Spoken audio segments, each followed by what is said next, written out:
um último trechinho desse livro, Consciência e o Inconsciente, o Jung fala assim, ó, um erudito com mania de ansiedade pode classificá-lo, o complexo, né? E talvez bani-lo durante o dia. Mas logo que vai para a cama, vem o complexo. E ele não consegue dormir de terror.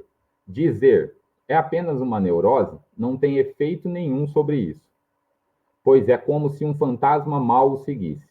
Se presumirmos que somos apenas egos, é provável que descubramos que calculamos mal. Os complexos devem ser levados a sério. Eles têm energia dinâmica, vivem em nossa psique e parecem ser coisas ruins. No entanto, são esses mesmos complexos que nos levam ao nosso destino.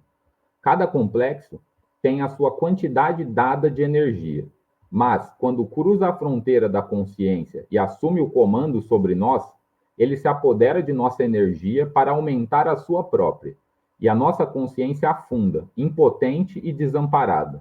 Esse processo persistirá em uma família geração após geração.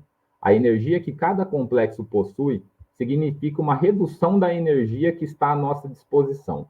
Podemos dizer que são unidades independentes e que pagamos os custos de sua manutenção. Eles roubam nossa vida de sua continuidade. Isso é interessante até para a gente aprofundar um pouco nessa ideia da autonomia do complexo, né? Eu acho que, assim, às vezes a gente fala que a gente tem complexos, né? Mas eu acho que talvez, e aparece em alguns textos do Jung isso, talvez sejam os complexos realmente que nos têm, né? A gente é muito mais possuídos por ele do que a gente os possui, né? A gente é muito invadido por isso, né? E até essa ideia da autonomia, aí eu trouxe, da autonomia do complexo, eu trouxe um trechinho do livro Tipos, né? Terminando ali o livro anterior, partindo por uma citação do livro Tipos Psicológicos, onde o Jung fala um pouco sobre essa questão da autonomia, né? E de que no começo ele até relutou um pouco de aceitar essa ideia da autonomia do complexo, mas que depois ele não teve muita opção e que ele teve que aceitar isso, porque era aí o caráter empírico, né? Não importa muito a opinião dele, importa como os fatos se apresentam. Os fatos se apresentavam dessa maneira e a autonomia aparecia ali nesses fenômenos psíquicos, né? Então, a partir disso, ele é obrigado a fazer essa constatação.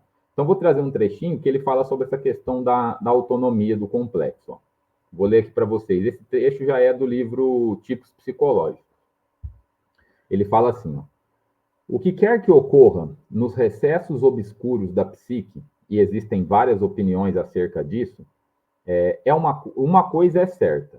São, antes de tudo, conteúdos carregados de afeto, os complexos, né? Que gozam de certa autonomia. Já rejeitamos várias vezes a expressão complexo autônomo, mas parece-me sem razão, porque os conteúdos ativos do inconsciente mostram, na realidade, um comportamento que eu não saberia qualificar de outra forma que não pela palavra autônomo. Este termo, o termo autônomo, significa a capacidade dos complexos de resistir às intenções da consciência, de ir e vir a seu bel prazer. De acordo com tudo que conhecemos deles, os complexos são grandezas psíquicas que escaparam do controle da consciência. Separados dela, levam uma existência à parte, na esfera obscura da psique, de onde podem, a qualquer hora, impedir ou favorecer atividades conscientes. E aí ele continua, né? Agora lá no parágrafo 989 do Tipos. Aprofundamento ulterior da teoria dos complexos leva, logicamente, ao problema do surgimento dos complexos. Também sobre isso existem diversas teorias. Independentemente dessas, mostra a experiência, de novo o ponto de vista empírico, né? Mostra a experiência que os complexos sempre contêm algo como um conflito, ou, no mínimo, dão origem a ele ou dele provém. Como quer que seja, as características do conflito, do choque, da consternação, do escrúpulo e da incompatibilidade são próprias dos complexos. São os assim chamados fantasmas, né? Os pontos doloridos. Ele usa até uma expressão em inglês que seriam os esqueletos no armário aí, né? Esqueletos dos quais não gostamos de nos lembrar, e muito menos que os outros deles nos lembrem, mas que se apresentam à nossa lembrança sem pedir licença e da forma mais indesejável possível.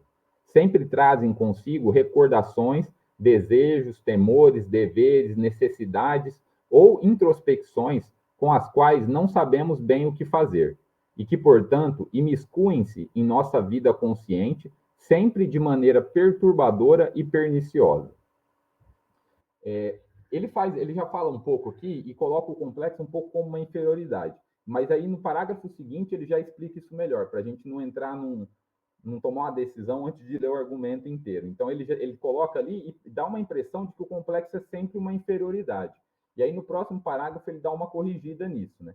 E ele fala que, sem dúvida, os complexos eles são uma espécie de inferioridade no sentido mais amplo, mas que é importante sublinhar que, de saída, de cara, assim, que um complexo, ou ter um complexo, não significa logo uma inferioridade.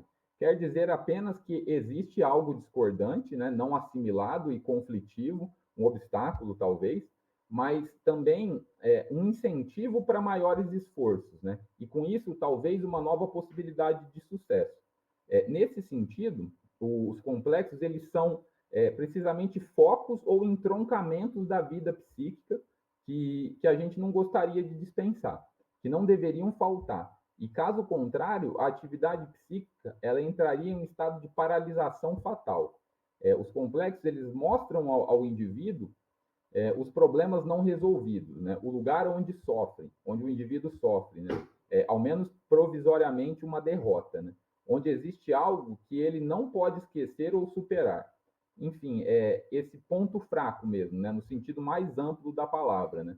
Mas não é uma inferioridade de cara isso, né? Ela apenas aponta um ponto dolorido, né? Aponta um lugar onde a gente tem uma fraqueza, né? E dá essa oportunidade para que a gente possa de alguma forma, refletir sobre isso. Né? Aí, para encerrar essa parte do tipo, no parágrafo 991, ele fala assim, ó, o caráter do complexo traz muita luz para o seu aparecimento. Surge, obviamente, do choque entre uma necessidade de adaptação e a constituição especial e inadequada do indivíduo para suprir essa necessidade. Visto assim, o complexo é um sintoma valioso para diagnosticar uma disposição individual. E aí a gente consegue perceber o complexo como essa oportunidade também, né?